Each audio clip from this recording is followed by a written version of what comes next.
కొండల మధ్య ఒక అందమైన గ్రామంలో ఓ పిల్లవాడు ఉండేవాడు. అతని పని ఏంటి అంటే మేకల్ని కాపాడటం. అతను ఎంతో చలాకీగా ఉండేవాడు. కానీ కొంచెం అల్లరి ఎక్కువే. రోజూ మేకల్ని తీసుకుని కొండపైకి వెళ్ళేవాడు.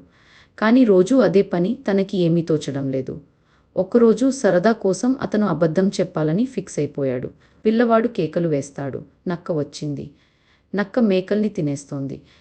గ్రామస్తులు పని మధ్యలో వదిలేసి పరుగులు తీస్తారు. మేకల్ని కాపాడాలి అనుకుంటూ కొండ మీదకు వచ్చారు. కానీ అక్కడ నక్క ఏమీ లేదు. పిల్లవాడు నవ్వుతూ అన్నాడు, హహ, మిమ్మల్ని మోసం చేశాను. కొన్ని రోజుల తర్వాత మళ్ళీ అదే ఆట. నక్క వచ్చింది. సహాయం అని అరిచాడు. వాళ్ళు మళ్ళీ వచ్చారు. మళ్ళీ మోసపోయారు. ఒక పెద్దాయన కోపంగా అన్నాడు, ఎప్పుడు అబద్ధాలు చెప్తే నిజం చెప్పినా ఎవ్వరూ నమ్మరు బాబూ. ఒక సాయంకాలం అడవి నుండి నిజంగా నక్క వచ్చి మేకల మీద దాడి చేసింది. పిల్లవాడు భయంతో వణికిపోయాడు. దయచేసి సహాయం చేయండి. నిజంగా నక్క వచ్చిందయ్యా అని కేకలు వేశాడు.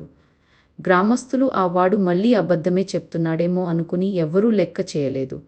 నక్క కొన్ని మేకల్ని తినేసింది. పిల్లవాడు బాధతో కూర్చుని తాను చేసిన తప్పు గుర్తు చేసుకున్నాడు.